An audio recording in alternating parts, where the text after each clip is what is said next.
Hello दोस्तों, मैं आपको एक बहुत अच्छा इंटरेस्टिंग टॉपिक बताने आया हूँ। बड़ा ज़बरदस्त है, ज्योग्राफी के अंदर आता है, ज्योग्राफिकल टाइम स्केल। ओके। इसमें कंप्लीट ह्यूमन हिस्ट्री को इनिशियल डेज से लेके अभी तक पे जितना भी हुआ कुछ है उनको सब टाइम ड्यूरेशन के हिसाब से बांटा गया है। इसमें स्पेशली ये नीचे यहाँ पेन लेफ़्ट डाउन कॉर्नर पे मैं यहाँ पे टिक करता हूँ, देखिएगा। ओल्डर सबसे डाउन, सबसे नीचे ये स्टार्टिंग हुई, इनिशियली यहाँ से चीज़ें स्टार्ट हुई हेड इन से। ओके। और ये चलती गई चलती गई चलती गई और ये ऊपर तक आई हैं। ये टुडे है, ठीक है, आज का समय है। तो ऊपर यंग होता चला जा रहा है। तो इसको डिवाइड किया गया, टाइम स्केल को डिवाइड किया गया है 4 लेवल पे, ठीक है। ईओन, एक ईओन, स्पेशली एक ही ईओन है, ठीक है। एक ईओन के अंदर 3 क्या है, एरा। पहला एरा, दूसरा एरा, तीसरा एरा। और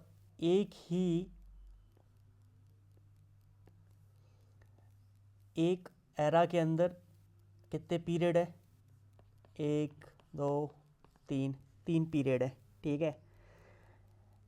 उसके बाद एक पीरियड के अंदर भी चीज़ें हैं, उसे कहते हैं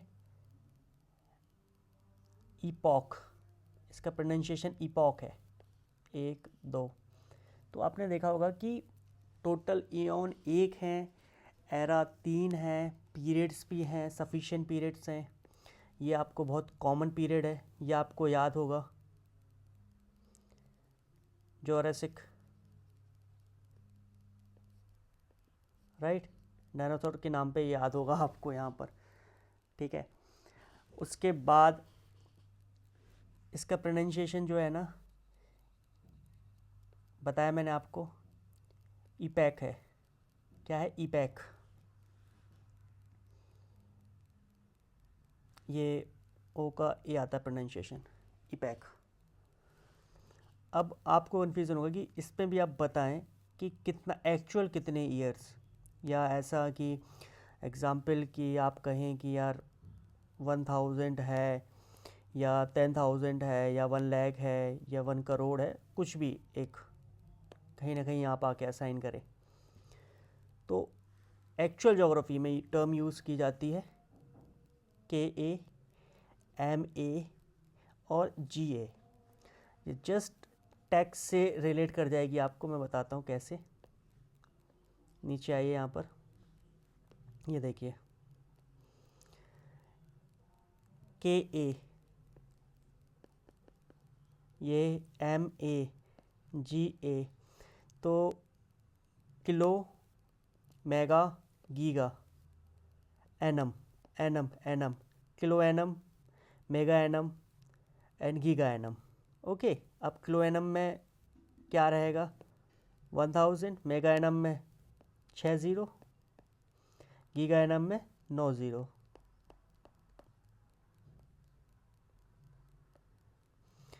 तो 1000 है, इसको आप काउंट कर लीजिए, कई दहाई सैकड़ा हज़ार 10,000 लाख 10 लाख, ये 10 लाख पे चला जाएगा। ये 100 करोड़ पे शायद जाना चाहिए। कई दहाई सैकड़ा हज़ार 10,000 लाख 10 लाख करोड़ 10 करोड़ अरब, हाँ 100 करोड़ पे चला गया, ठीक है। ये है एक्चुअली, आप इससे याद कर सकते हैं, ठीक है। अब यही टाइम पीरियड लिखा गया है, तो ये जस्ट अभी की बात चल रही है, ठीक है। टुडे यहाँ पर है, उससे जस्ट पीछे आते हैं तो ये लिखा हुआ है 11.8 किलो एनम, ठीक है। ये क्या है, मेगा एनम, राइट। और ये यहाँ पे जोरासिक टाइम है 65 मेगा एनम, ठीक है। ये गीगा एनम है। और यहाँ पे अर्थ बनी थी 4.54 गीगा एनम में बनी थी। इसी को बोलते हैं बिलियन ईयर। सुना होगा 4.5 बिलियन ईयर अगो अर्थ बनी, तो वो ये टर्म है, ठीक है। आप उसको कितना भी फैंसी बना सकते हैं आज के समय के अनुसार। ये तो हो गया काफ़ी बोरिंग वाला काम, ठीक है, कि यार ज्योग्राफी हो गई। अब मैं आपको बताता हूँ कि ज्योग्राफी कैसे रिलेट करती है रिलीजन से, धर्म से, ट्रेडिशन से, कल्चर से डायरेक्टली लिंक करेंगे। जो यहाँ डिस्कशन हुए ना वो सीधा यहाँ डिस्कशंस होंगे। इयोन की बात करी गई, इयोन, ये वाला इयोन, एरा, पीरियड, इपैक, ठीक है।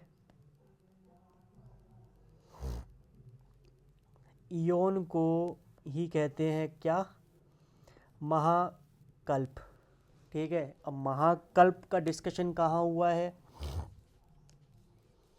वो बताते हैं आपको। वेद और पुराणों में कहा गया है कि समय का सबसे बड़ा साइकिल, बिगेस्ट साइकिल क्या है, महाकल्प। अब इसका डिटेलिंग नहीं, एक्चुअली इसका एविडेंस कहाँ मिलता है, ठीक है। एविडेंस के साथ अपन बात बढ़ाएंगे आगे। ब्रह्मा के एक दिन में कितना है, कितना कल्प की बात की गई है, 4.32, ठीक है। ये बिलियन ईयर अगो एक ब्रह्मा जी, ब्रह्मा विष्णु महेश, उन ब्रह्मा जी की बात हो रही है, ठीक है। इसका डिस्कशन कहाँ गया, क्या कहाँ पर, एविडेंस कहाँ पर है, विष्णु पुराण, भगवत पुराण, मनुस्मृति में इसका वर्णन है, ठीक है। तो डायरेक्ट रिलेट कर गई ज्योग्राफी शास्त्रों से। सेकेंड अपन ने वर्ड यूज़ किया था कल्प। कल्प मतलब क्या है, एरा।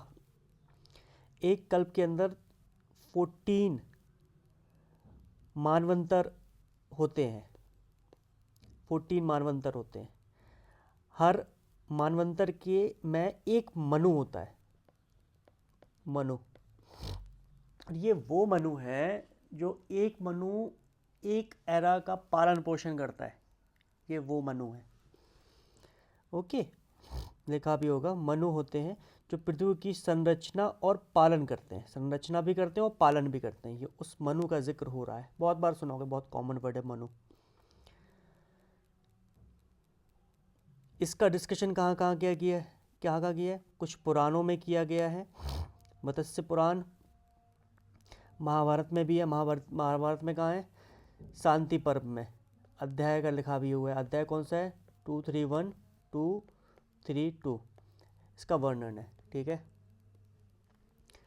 उसके बाद आते हैं युग में, पीरियड्स में, ठीक है। पीरियड को जब ये डिस्कशन हुआ था ऊपर, पीरियड का बता रहा हूँ। पीरियड में 4 पीरियड्स के डिस्कशन होते हैं। ये तो हमें लगता है कि शायद ही कोई हो जो ना जानते हो पीरियड के बारे में। कौन कौन से पीरियड का डिस्कशन किया है, first, second, third and fourth, बताइए, सुना है, याद आ रहा है ना। द्वापर योग, त्रेता योग, सत्य योग, काली योग, काली को कलयुग भी कहते हैं, ठीक है। अब इसका वर्णन क्या है, भागवत गीता के अध्याय 8 में श्लोक 17 में इसका वर्णन है। महाभारत में इसका शांति पर्व अध्याय सेम 231 से 232 में है। गीता में ये लाइन आपने बहुत सुनी होगी। उसके बाद आते हैं, बात हो रही है एपोक का डिस्कशन, महाभारत में है, विष्णु पुराण में है, ठीक है।